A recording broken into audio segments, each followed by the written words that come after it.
주의 말씀 능력이 있도다라는 제목으로 함께 은혜 나누도록 하겠습니다. 지난주에 이어서 우리는 사도 바울의 에베소에서의 사역을 살펴봅니다. 사도 바울의 이제 3차 전도 여행이잖아요. 사도 바울이 에베소를 방문했는데 이 방문은 그 예전에 그 에베소 사람들 성도들에게 했던 약속을 지키는 것이었습니다. 여러분 기억나시나요? 2차 전도 여행 때 바울에게 좀 더 머물러 달라고 부탁을 했고, 그때 바울은 하나님의 뜻이면 다시 돌아오겠다. 그리고 일단은 떠나죠. 그게 이제 사도행전 18장 20절에 나왔던 말씀입니다. 여러 사람이 더 오래 길을 청하되 허락하지 아니하고 작별하여 이르되 만일 하나님의 뜻이면 너희에게 돌아오리라 하고 배를 타고 에베소를 떠나. 그랬 떠났던 에베소를 이제 다시 그 약속을 지키기 위해서 방문한 거죠. 그런데 여러분 이건 그냥 단순히 내가 옛날에 약속했으니까 그 약속 지키러 왔다. 그 이상의 것입니다. 무슨 말이냐면 성도 여러분, 우리가 지난주에 분명하게 우리가 나누고 말씀드렸습니다. 예수님을 믿고 주 예수의 이름으로 세례를 받으면 죄 사함을 얻고 우리에게 주시는 선물이 있었습니다. 바로 성령을 선물로 받으리니. 그러니까 내가 예수님을 분명하게 알고 믿고 내가 그 예수 그리스도 나의 주로 영접하면 그 사람 안에 내가 알던 알지 못하던 그 안에 성령님께서 내주하기 시작하십니다. 그러면 여러분, 그 성령님의 내주하심, 성령님을 모신 사람은 한 가지 특징이 있는데 더 이상 가만히 앉아있지 못한다라는 특징이 있어요. 몸은 사실은 피곤합니다. 그래서 그냥 쉬고 싶고 여기 있고 싶어요. 그런데 영혼이 내 안에 내주하시고 역사하시는 성령님이 계속 움직이게 하시는 거예요. 너 그때 그 약속했잖아. 거기에 너를 기다리는 영혼이 있잖아. 그러니까 약속 지키러 간 것도 있지만 왜 갔어요? 그 안에 계신 성령님의 인도하심에 순종해서 움직이기 시작한 겁니다. 그래서 여러분, 성령의 사람, 예수의 사람은 반드시 움직이는 동적인 신앙인입니다. 움직이는 신앙을 가지고 있어요. 동적인 신앙이에요. 그래서 예수를 제대로 믿으면 그 안에 성령께서 오시면 박차고 일어납니다. 밖으로 튀어나갑니다. 그래서 어떤 사람은 분리개척교회로 튀어나가고 어떤 사람은 일만 성도 파송으로 튀어나가고 어떤 사람은 저기 중국으로 튀어나가고 아프리카까지 튀어나가고 해외 선교로 튀어나가는 일들이, 이 움직이는 일들이 벌어지더라는 거죠. 우리 장인어른 목사님이 계신데 지금은 이제 은퇴하셨지만 전에도 한번 말씀드린 것 같아요. 한국에서 교회 잘하시고 그리고 교회 건물까지 다 이렇게 세우시고 이제는 편안하게 계시면 됩니다. 그런데 교단에서 첫 선교사를 파송한다고 하시니까 그 자리에 계시지 못하고 박차고 나가신 거죠. 누가 등 떠밀는 거 아닙니다. 나가달라고 부탁한 거 아닙니다. 성령님을 모신 사람은 그러더라는 거예요. 내 안에 성령의 불이 오니까, 성령님의 그 목소리가 있으니까 내가 거기에 순종해야겠다. 사랑하는 우리 분당 하나교회 성도 여러분, 여러분도 그러시기를 주님의 이름으로 축복합니다. 오늘 우리의 고민은 무엇입니까?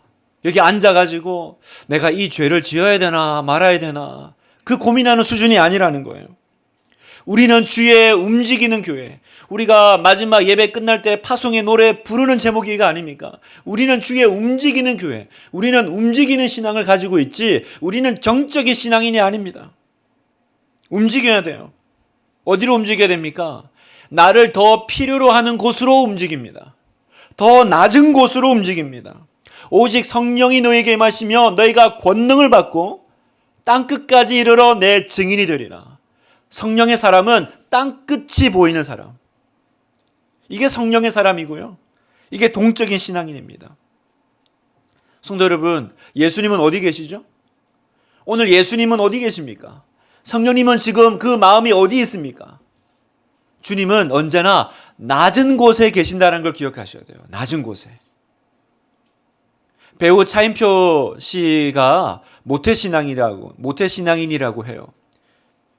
그래서 어릴 때부터 평생을 기도하고 성경을 읽어왔지만 이분이 한 번도 예수님을 제대로 만났다라고 느낀 적이 없었대요. 그래서 그 마음에 내가 하나님의 예수님의 좀 음성을 듣고 싶다. 그런 간절함이 있었는데 한 번도 들은 적이 없다라는 거예요. 그래서 너무 예수님을 만나고 싶어서 심지어 4년 동안 지저스라는 그 뮤지컬에 예수님 역을 무료로 출연까지 했대요. 이유는 하나, 그렇게 하면 예수님 만날까 봐. 예수님 역할을 4년 동안 했대요. 그래도 그렇게 자기가 생각했던 어떤 음성이나 느낌을 경험하지 못했다라는 거죠. 그러다가 어느 날 그 아내 시네라 씨잖아요. 그분이 그 국제 구호 단체 그 컴패션의 홍보대사 아닙니까? 그 일을 맡고 있는데 한 번은 이제 본인 스케줄 때문에 이제 자기가 못 나가게 돼서 이제 남편 차인표 씨한테 좀 대신 가달라고 부탁을 했대요. 그게 아마 인도였던 것 같아요. 그래서 아내가 그렇게 좀 사정을 얘기를 하니까 자기 너무 싫었대요. 얼마나 싫었냐면 갈 때도 그 팀원들이랑 같이 안 가고 자기는 비행기 1등석 타고 갔대요. 그거 피곤하고 싫은 게 싫어가지고. 그 가서도요 계속 덥고 불편하고 지루하고 목이 많다고 계속 불평하고 또 불만을 쏟아냈답니다. 그런데 거기 이제 도착한 인도에서 그 컴패션의 대표 서정인 목사님이라고 계신데 그분이 차인표 씨에게 한 가지 부탁을 했대요. 인표 씨가 지금부터 만나러 갈 사람들은 전 세계에서 가장 가난한 나라의 아이들입니다. 아무 돈도 없고 먹을 것도 없고 가장 보잘것없는 아이들입니다. 그 아이들을 만나게 되면 꼭 껴안아 주시고 너는 사랑받기 위해 태어난 사람이라고 말해주세요. 그렇게 부탁을 하더라는 거예요. 그래서 그 부탁이야 해줄 수 있으니까. 그래서 거기 한 7살 되는 아이를 이렇게 만나게 됐대요. 그래서 그 아이의 손을 딱 만지고 그 얘기를 하려는 순간 그 순간 자기가 평생에 원했던 한 번도 듣지 못했던 예수님의 음성을 들었다라고 간증합니다. 이렇게 얘기하세요. 인표야, 잘 왔다. 내가 너를 여기서 기다리고 있었어. 이 아이 옆에서 너를 기다리고 있었어. 내가 너를 사랑한다. 너는 나의 사랑을 받기 위해 이 세상에 태어났단다. 여러분, 차인표 씨가 그렇게 듣고 싶었던 예수님의 음성, 그렇게 만나고 싶었던 예수님 어디서 만났어요? 가장 세상에서 낮은 곳에서. 왜요? 우리 주님이 그러신 분이세요. 우리 주님은 하늘 보좌 버리고 낮고 낮은 이 땅에 내려오시는 분이세요. 예수님은 높은 데 안 계세요. 예수님은 낮은 곳에 계세요. 여러분, 사람들은 보통 어디로 이동합니까? 더 편하고 더 좋은 곳으로 갑니다. 그러나 성령의 사람은 반대예요. 성령의 사람은 더 낮은 곳을 찾아갑니다. 더 가난한 곳을 찾아갑니다. 더 나를 필요로 하는 곳을 찾아갑니다. 여러분, 예수님은 비행기 1등석에 앉아 계시지 않더라고요. 예수님은 저 인도 콜카타 그 가난한 자리, 그 어린아이의 그 옆에 서서 나를 기다리고 계시더라는 거예요. 오늘 주님을 만나고 싶으신 여러분, 움직이십시오. 어디로 움직여야 됩니까? 더 편한 곳으로 움직이는 게 아니에요. 더 좋은 곳으로 움직이는 곳이 아닙니다. 더 낮은 곳으로, 더 낮은 자리로. 그곳에서 예수님을 만나게 될 줄 믿습니다. 에베소서 바울은 이제 거기서 도착해서 이제 말씀 사역을 시작합니다. 그런데 여기서 바울은 전에 없는 새로운 전략으로 사역을 시작합니다. 이름하여 두란노 서원 사역입니다. 9절을 보겠습니다. 어떤 사람들은 마음이 굳어 순종하지 않고 무리 앞에서 이 도를 비방하거늘 바울이 그들을 떠나 제자들을 따로 세우고 두란노 서원에서 날마다 강론하니라. 사도 바울 선생이 처음에는 한 3달 동안 하나님에 대해서 열심히 가르쳤습니다. 그런데 듣지 않는 사람은 끝까지 안 듣는 거예요. 성경은 여기 보니까 뭐라 그래요? 마음이 굳어 순종하지 않고 이렇게 표현합니다. 마음이 굳어 있다. 돌멩이처럼 땅땅한 마음이라는 거죠. 여러분, 굳어진 마음은 성령님도 어떻게 못하세요? 사도 바울도 어떻게 못합니다. 부지런히 가르쳐도요, 끝까지 마음 열지 않고 그 굳어진 마음을 풀지 않으면 그러면 그 다음 책임은 본인이 져야 됩니다. 그래서 사도 바울은 변화할 수 있는 사람들을 따로 데리고 나와서 두란노 서원이라는 곳으로 갑니다. 자, 여기 이제 두란노 서원이 뭐냐? 뭐 이제 기독교 이제 잘 아시는 분은 우리가 이제 두란노 압니다. 그런 출판사가 있거든요. 온누리 교회에서 이렇게 하잖아요. 그래서 뭐 그런 건가? 그 두란노가 바로 여기서 나온 두란노 서원인데, 두란노는 티란노스라고 해서 그 두란노라는 철학자의 이름입니다, 원래. 이 철학자가 자기 생도들에게 강론하기 위해서 만들어 놓은 일종의 철학 학원인 곳이죠. 이곳에서 이제 사도 바울이 장소를 빌려가지고 2년 동안 말씀 훈련 사역을 이 소수의 특별한 제자들을 데리고 와서 시키는 거예요. 10절, 2해 동안 이같이 하니 아시아에 사는 자는 유대인이나 헬라인이나 다 주의 말씀을 듣더라. 정리하면 두란노 사역이란, 두란노 서원 사역이란 뭐냐? 예수님처럼 12제자를 키워내는 말씀 훈련 사역이더라는 거예요. 그동안 여러분 바울은 어떻게 했습니까? 가는 곳마다 유대인의 회당을 찾아가죠. 그리고 그 회당에서 가르치고, 또 쫓겨나면 또 이곳에서 가르치고 저곳에서 가르치고 그렇게 했습니다. 그게 1차, 2차 전도 여행의 패턴이었어요. 그런데 3차로 오니까 이런 전도 방법으로는 더 이상 안 되겠다라고 깨달은 거예요. 그래서 3차 전도 여행에서는요, 은혜 받은 12명의 사람들을 따로 세워놓고 2년 동안 날마다 만나서 말씀을 가르치고 성경을 가르치고 공동체 훈련을 하더라는 거예요. 여러분, 이게 사실은 예수님이 하신 방식이죠. 예수님이 이 땅을 떠나실 때 수만 명의 사람들을 만들어 놓고 떠난 게 아닙니다. 딱 12명이. 그죠? 그게 예수님의 방식이었잖아요. 사도 바울이 이제 3차 여행 때는 이렇게 시작한 거예요. 소수의 사람들을 말씀으로 키워내는 일들을 시작합니다. 그런 여기서 우리가 하나 이제 좀 주목해야 될 점이 있어요. 자, 여기 보면 그 두란노 서원이라고 하는 이 곳이 그 외부인인 사도 바울에게 뭐 그것도 이제 복음 전하는 그 목적인데, 그걸 위해서 이렇게 장소를 어떻게 허락해 줬지? 어떻게 그걸 빌려가지고 매일 만났다 그랬잖아요. 매일 어떻게 만나가지고 말씀 훈련을 했을까? 궁금하잖아요, 여러분.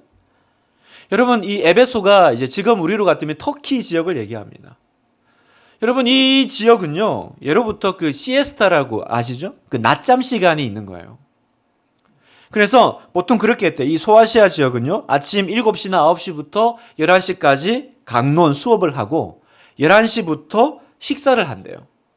그러면 1시부터 이제 낮잠을 잡니다. 그 낮잠을 자면 뭐 자다가 일어나서 바로 일할 수는 없으니까 그 시간이 거의 한 오후 4시까지 된다라는 거예요.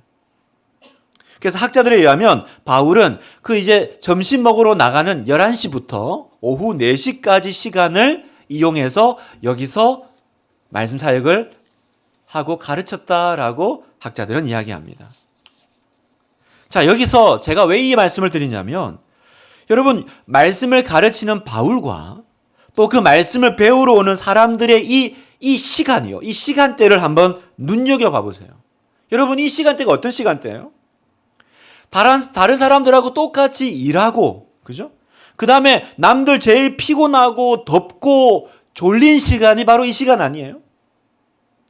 세상 사람들 다 쉬는 그 시간에 어떤 사람들은 말씀을 똑같이 일하다가 와서 말씀을 가르치고 또 말씀을 배우려고 날마다 모였다라는 거예요. 언제요? 다 남들 이제 쉬겠다라고 하는 그 시간에. 무슨 말이냐면, 성도 여러분, 기독교는요, 가장 편안하고 좋을 때 하나님 말씀 배워가지고 이렇게 뿌리 내린 게 아닙니다. 교회는 그냥 아주 편안한 그런 상황 가운데서 이렇게 부흥하고 복음이 전파됐던 것이 아니라는 거예요.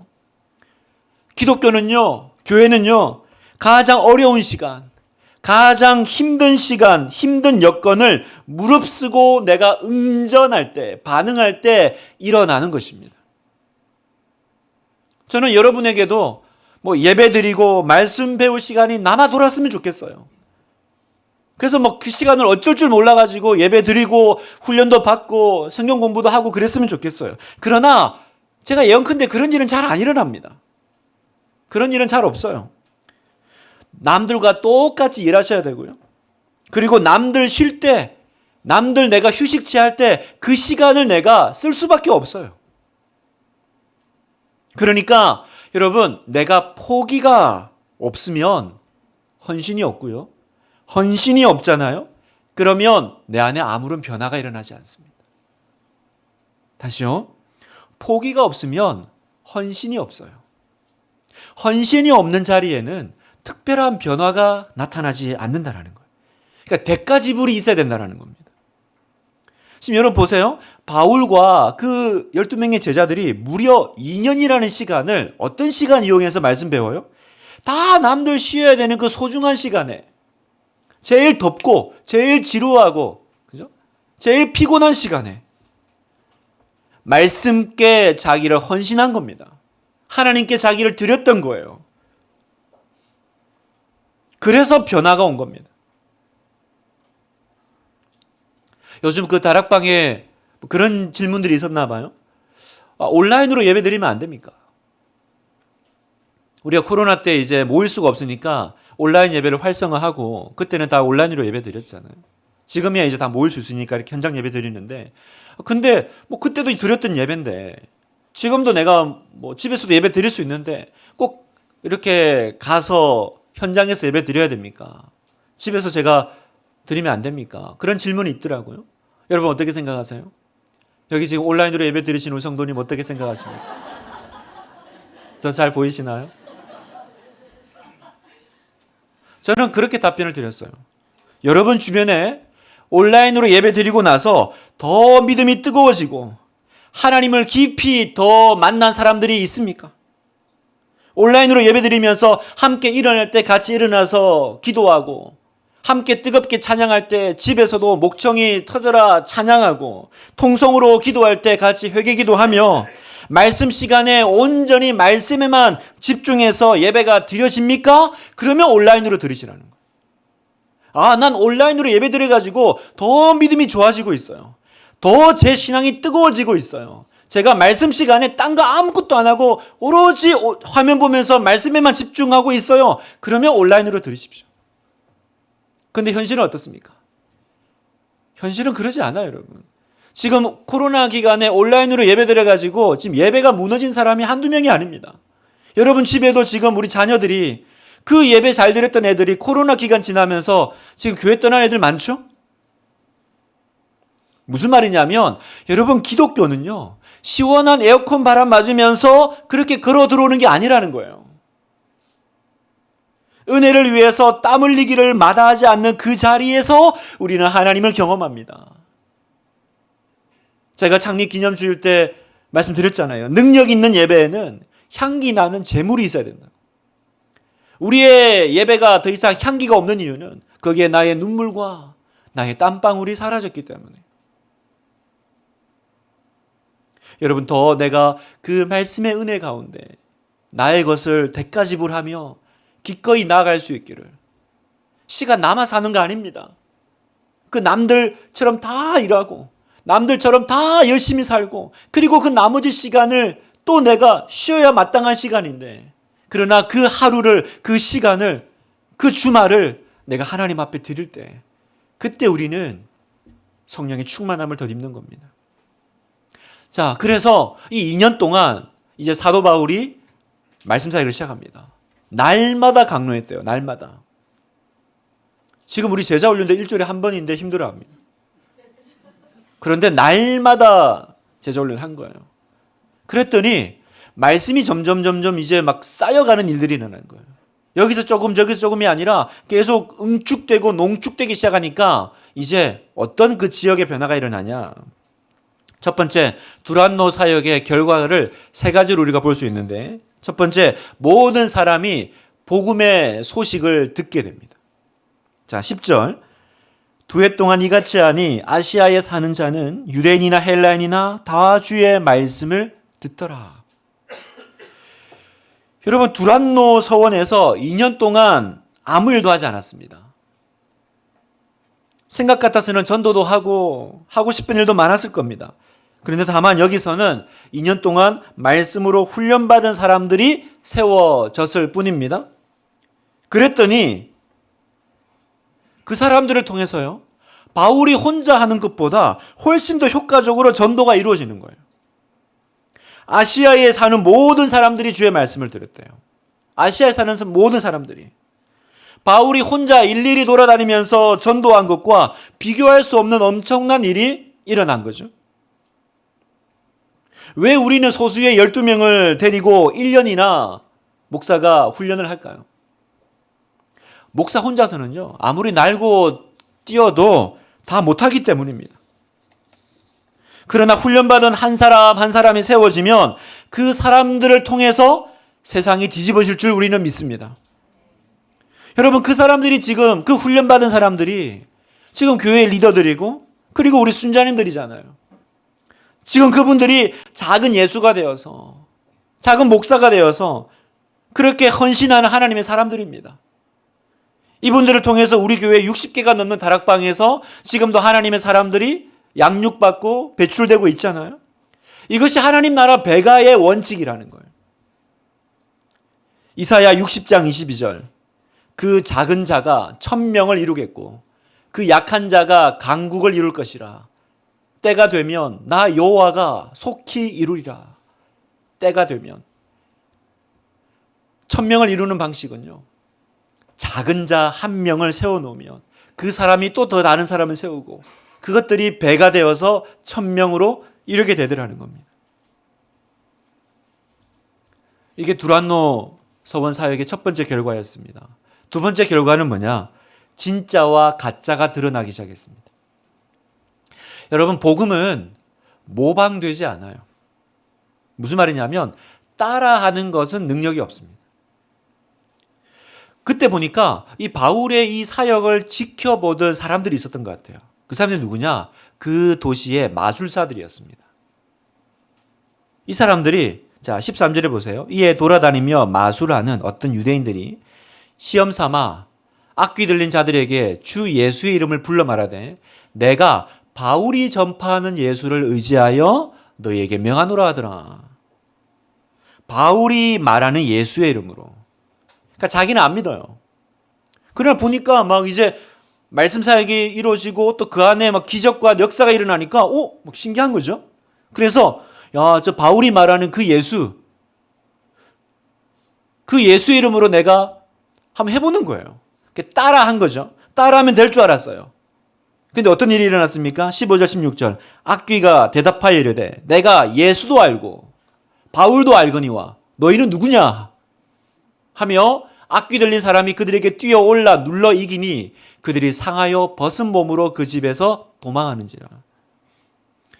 여러분, 가짜가 뭡니까?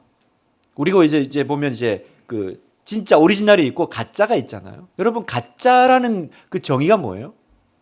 결국 가짜는 따라하는 거죠. 가짜는 비슷한 거 아닙니까? 여러분, 따라하는 것, 비슷한 건 능력이 없어요. 여러분, 교회 나오는 것도 비슷하고요. 찬송 부르는 것도 비슷하고 헌금 드리는 것도 비슷하고요. 봉사하는 것도 비슷합니다. 그러나 비슷한 사람, 따라하는 사람에게는 아무 능력이 없습니다. 오히려 세상으로부터 조롱과 수치를 당하게 돼요. 그러니까 사람들이 이걸 다 본 거예요. 이 장면을. 그리고 뭘 깨달았을까요? 아, 비슷하게 사는 건 능력이 없구나. 예수의 이름으로 뭐 이렇게 했는데 오히려 더 수치만 당하게 되는. 그래서 세 번째 어떤 결과가 나오냐? 깨끗해지고 거룩해지기 시작합니다. 17절 보세요. 자, 같이 한번 읽겠습니다. 시작. 에베소에 사는 유대인과 헬라인들이 다 이 일을 알고 두려워하며 주 예수의 이름을 높이고 믿은 사람들이 많이 와서 자복하여 행한 일을 알리며. 아, 정말로 하나님을 제대로 믿어야 되는 거구나. 이 일을 알고, 이 일이 뭐예요? 괜히 예수님의 이름으로 이렇게 따라하다가 그 혼난 얘기잖아요. 이 일을 알고 두려워하여. 근데 여기 보세요. 돌아와서 회개를 하는데 누가 회개하냐면 믿은 사람들이 와서 자복하는 거예요. 자, 이게 되게 중요한 겁니다. 안 믿는 사람들이 와가지고 와, 하나님 살아계시네. 그리고 뒤집어진 게 아니고요. 이미 믿고 있는 사람들이 회개하기 시작했다는 거예요. 여러분 당시 에베소는요, 그 이런 마술사 이런 얘기도 있었지만 정말 그 주술이 심한, 미신이 심한 도시였습니다. 그래서 나중에 안 믿는 사람들이 복음을 듣고 자기 마술책을 다 불태워버리는데 그게 한 은 5만에 해당되는 분량이었대요. 은 5만이면 거의 지금으로 환산하면 한 50억에 되는 가치라고 해요. 완전히 도시가 뒤집어진 거예요. 그런데 문제는 그 도시에 살고 있는 예수 믿는 사람들도 믿지만 온전히 그런 어떤 옛날에 했던 습관과 미신에서 떠나지 못하고 있다가 따라하는 것에 망신당하는 걸 보고 내가 제대로 안 믿으면 큰일 나겠구나. 그래서 내가 교회 다니고 내가 믿지만 여전히 벗어나지 못했던 것을 나와서 회개하기 시작했다는 겁니다. 예전의 삶을 청산하기 시작했다는 거예요.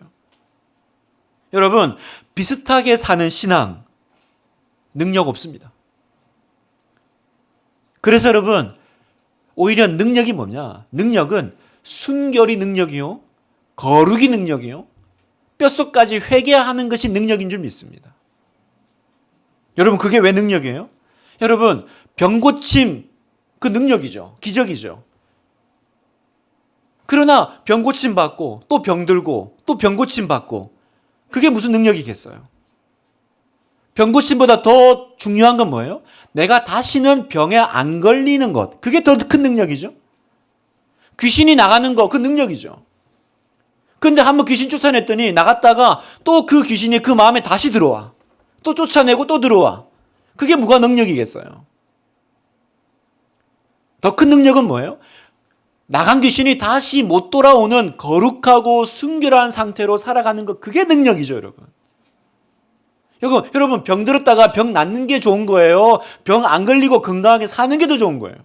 우리가 이걸 모르는 거예요. 그래서 맨날 우리가 들으면 이렇게 뭔가 귀신 나가고 병 고침 받고 그게 대단한 건 줄 알지만 사실은 여러분, 내가 매주일 예배 드리면서 정결하고 거룩하게 살면서 내가 영적인 건강함을 이렇게 누려나가는 이 영적인 평범한 삶이 사실은 매일이 기적 같은 삶이요, 매일이 능력 있는 삶이라는 거예요. 성도들이 그걸 본 거예요. 지금 귀신 쫓아내고 막 병 낫고 그게 아니라 진짜 능력은 그런 어떤 현상이 아니라 내 뼛속까지 정말 거룩하게 나를 바꾸고 내가 이제 옛날에 했던 거 버리고 순결하게 살아야 되겠구나. 악한 것이 내 안에 들어오지 못하게 그런 삶을 사는 게 진짜 능력이구나. 그걸 성도들이 깨닫고 회개한 겁니다. 사랑하는 성도 여러분, 여러분에게도 묻겠습니다. 여러분 믿는다고 하면서 아직 못 버린 거 있습니까? 믿는다고 하면서 성도의 집에 있으면 안 되는 거 혹시 가지고 있는 거 있습니까?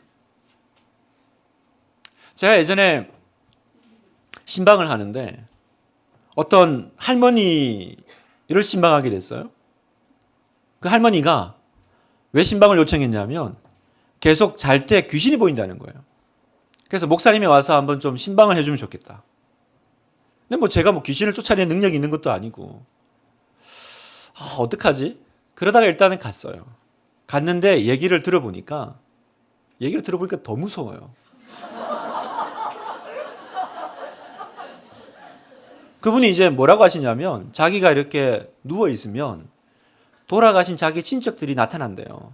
그리고 자기가 누워있는데 이렇게 삥 둘러서 자기를 보고 있대요.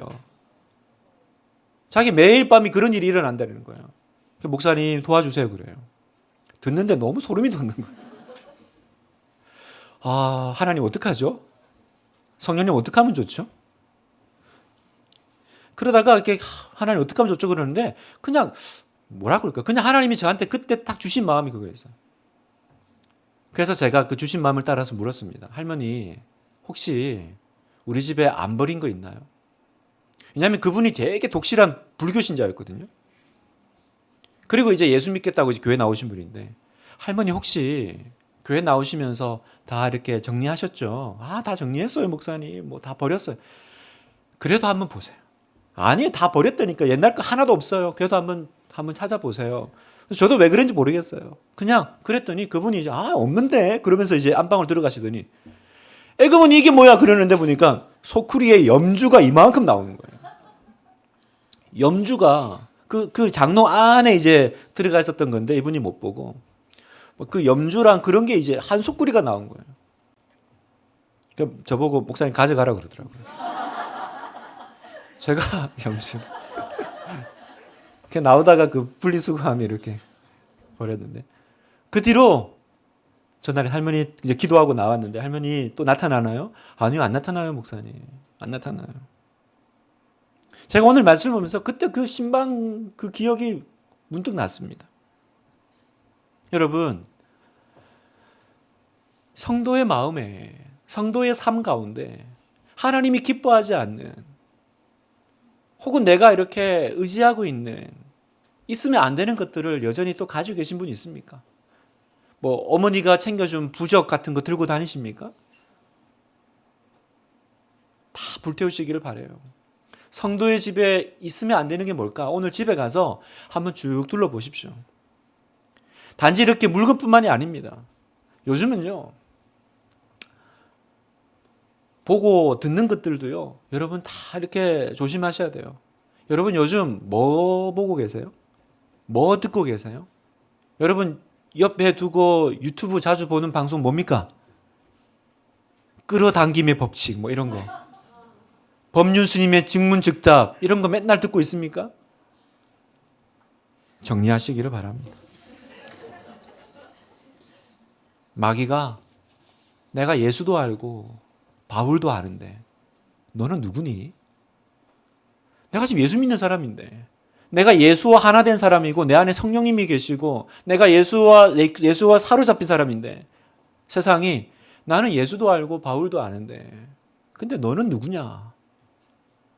여러분 흉내내는 신앙은요 마귀의 조롱을 받고요 세상을 이기지 못합니다. 저는 우리 여러분 성도님이 이런 조롱받게 되지 않기를 축복합니다. 모두 정리하고 거룩의 능력을 회복하시기를 바라요.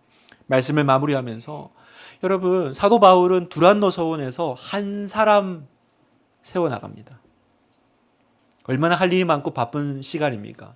그런데 여러분 하나님 나라는 교회는요 언제나 소수의 사람이 중요해요. 99%가 아니라 100% 헌신된 사람이 필요해요. 하나님의 역사는 언제나 이 부름을 받은 소수의 사람들이 그 일을 합니다. 감리교를 세운 존 웨슬리는 이렇게 말했습니다. 마귀의 권세를 흔들 수 있는 기도하는 사람 300명을 나에게 주십시오. 그러면 나는 세계를 당신 앞에 드리겠나이다. 존 웨슬리는 그런 기도를 드렸습니다.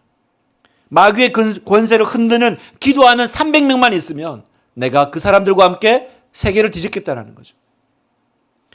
여러분이 바로 그 한 사람이 되기를 축복합니다. 여러분이 그 사람이십니다. 이를 위해서 여러분 이것저것 그렇게 낭비하고 그럴 시간이 없어요. 시간을 들이고 몸을 들이고 말씀에 헌신하십시오. 주님을 바라보고 어쩌든지 성경대로 살고자 하십시오. 그러면 무엇인가가 일어날 겁니다. 10절 같이 한번 읽을까요? 시작. 이와 같이 주의 말씀이 힘이 있어 흥왕하여 세력을 얻으니라. 아멘. 우리 하나교회도 주의 말씀이 힘이 있어 흥왕하는 교회가 되기를 바랍니다. 우리가 그런 교회가 될 것을 믿습니다.